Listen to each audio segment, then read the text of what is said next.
Rule 110, Prosecution of Offenses.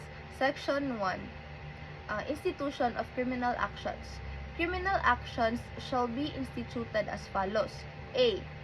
For offenses where preliminary investigation is required pursuant to Section 1 of Rule 112, by filing the complaint with the proper officer for the purpose of conducting the requisite preliminary investigation.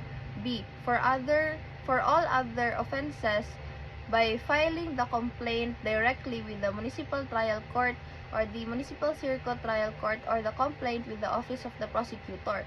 In Manila and other chartered cities, the complaint shall be filed with the office of the prosecutor unless otherwise provided in their charters.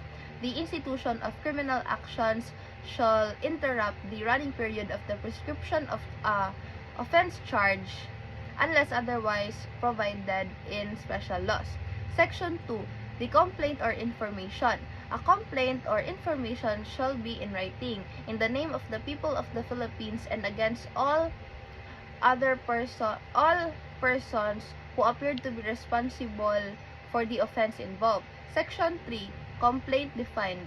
A complaint is a sworn written statement charging a person with an offense subscribed by the offended party, any peace officer, or public officer charged with the enforcement of the law violated. Section 4. Information defined. Information is an accusation in writing charging a person of an offense, subscribed by the prosecutor and filed with the court. Section 5. Who must prosecute criminal actions? All criminal actions commenced by a complaint or information shall be prosecuted under the direction and control of the prosecutor. However, in municipal trial courts and municipal circuit trial courts where the prosecutor assigned thereto or to the case is not available, the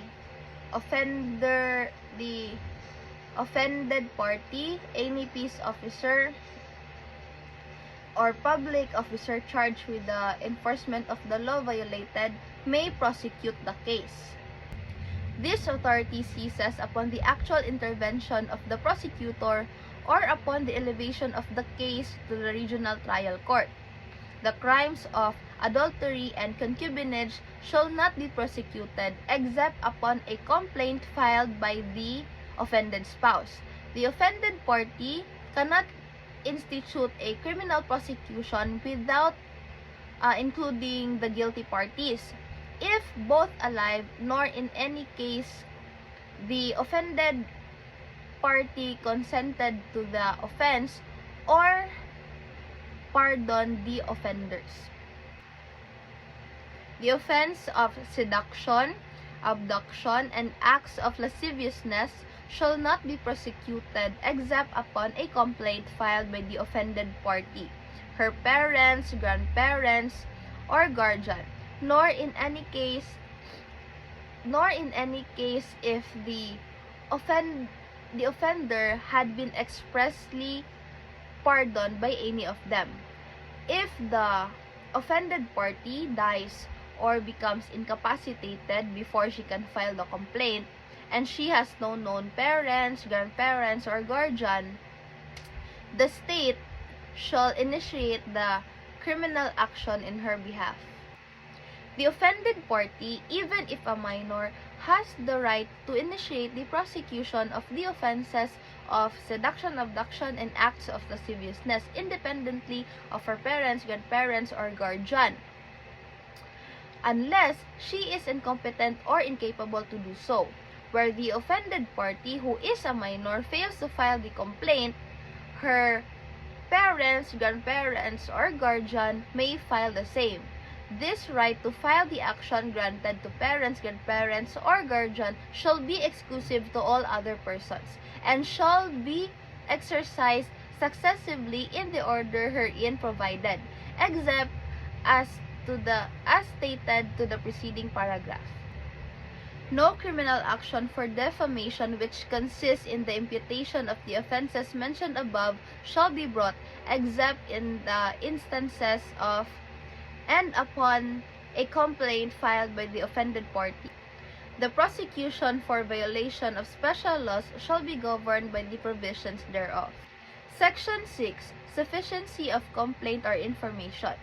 A complaint or information is sufficient if it states the name of the accused, the designation of the offense given by the statute, acts or omissions complained of constituting the offense, the name of the offended party, the approximate date of the commission of the offense, and the place where the offense was committed. When the offense is committed by more than one person, all of them shall be included in the complaint or information. Section 7. Name of the accused. The complaint or information must state the name and surname of the accused, or any appellation or nickname by which he has been or is known. If the true name of the accused cannot be ascertained, he must be described under a fictitious name with a statement that his true name is unknown. If the true name of the accused is disclosed by him or appears in the court or appears in some other manner to the court, his true name shall be inserted in the complaint or information and record. Section 8. Designation of the offense. The complaint or information shall state the designation of the offense given by the statute, aver the acts or omissions constituting the offense, and specify the qualifying and aggravating circumstances. If there is no designation of the offense, reference shall be made in the section or subsection of the statute punishing it. Section 9. Cause of the accusation. The acts or omissions complained of constituting an offense and the qualifying and aggravating circumstances must be stated in ordinary and concise language and not necessarily the language used in the statute, in terms sufficient to enable a person of common understanding to know what offense is being charged as well as its qualifying and aggravating circumstances for the court to pronounce judgment. Section 10. Place of the commission of the offense. The complaint or information is sufficient if it can be understood on its allegations that the offense was committed or some of the essential ingredients occurred at some place within the jurisdiction of the court, unless if the particular place where it was committed constitutes an essential element of the offense or necessary for its identification. Section 11. Date of commission of the offense. It is not necessary to state in the complaint or information the precise date of the offense was committed, except when it is a material ingredient of the offense. The actual date of the offense may be alleged to be as near as possible to the actual date of its commission. Section 12. Name of the offended party. The complaint or information must state the name and surname of the person against whom or against whose property the offense was committed, or any appellation or nickname by such person has been or is known.